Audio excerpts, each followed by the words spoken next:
in Washington, D.C. Ambulances racing to the White House, roads blocked off. They won't tell us what's going on.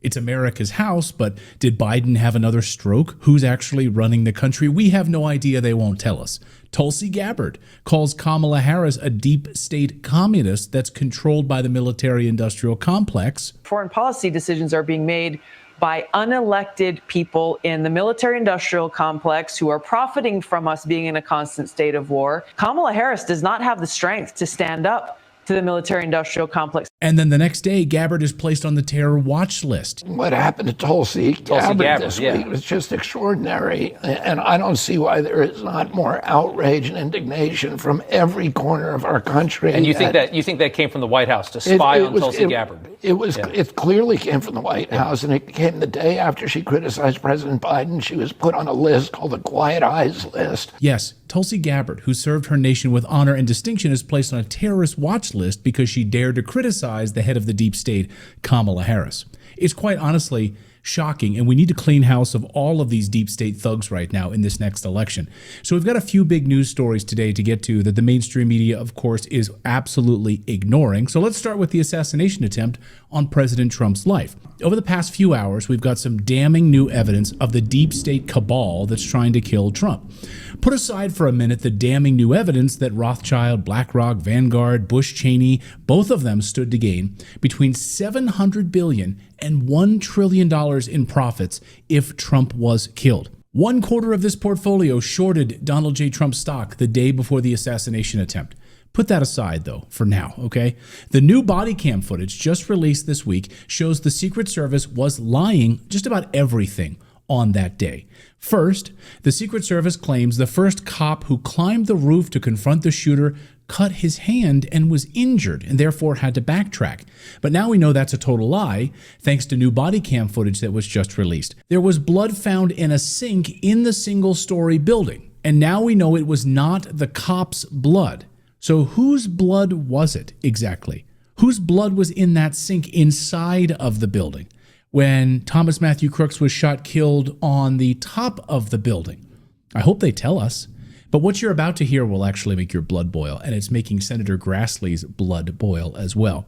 Newly released body cam footage from the local Butler law enforcement shows that local police told the Secret Service to secure the building from which gunman Thomas Matthew Crooks later fired his shots, days before the rally. I told them they need to post the guy over here. I told them that the Secret Service. I told them that Tuesday.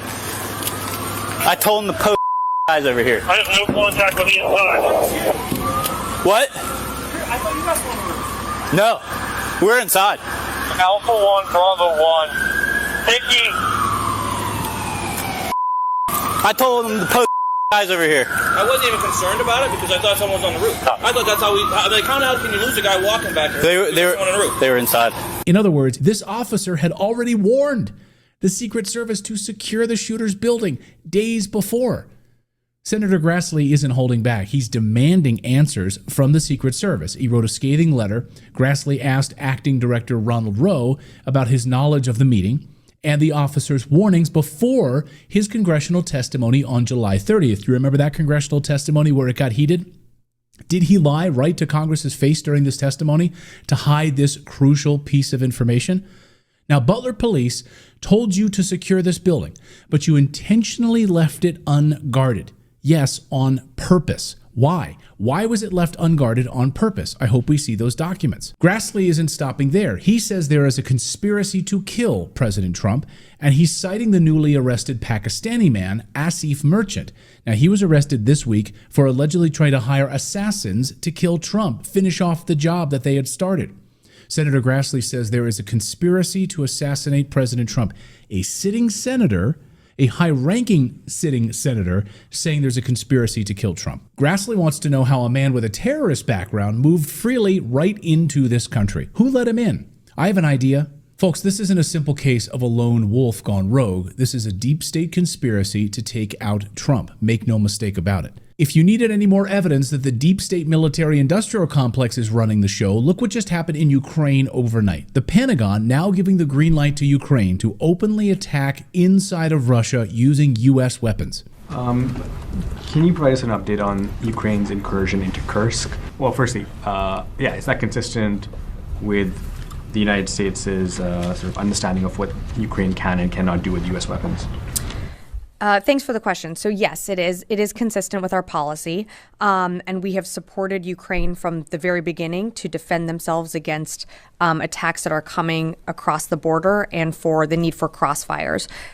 So they are taking actions to protect themselves from attacks that are coming from a region that are within the U.S. policy of where they can operate, our weapons, our systems, our capabilities.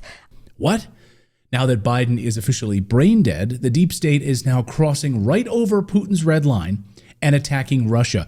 Who is in charge in the White House? Who is it? It's not Biden, so can they tell us who's running the show? What the hell are Americans doing supporting a neo-Nazi government in Ukraine, the most corrupt government in Europe, attacking Russian forces inside of Russia? Did you sign up for this? I sure as hell didn't. And NATO is now attacking Belarus as well. They are now on high alert. The air defense forces of the Belarus Air Force were put on high alert. The point is that we suspect that this is not the first time that the armed forces of Ukraine have violated all sorts of agreements, violated all sorts of rules of behavior, and violated the airspace of the Republic of Belarus. Shit is about to hit the fan, guys, and the American public deserves answers. Did Biden, as commander-in-chief, order these attacks, violating his own red lines? If not, then who is doing it? Is Kamala Harris now in charge? We have to stay woke.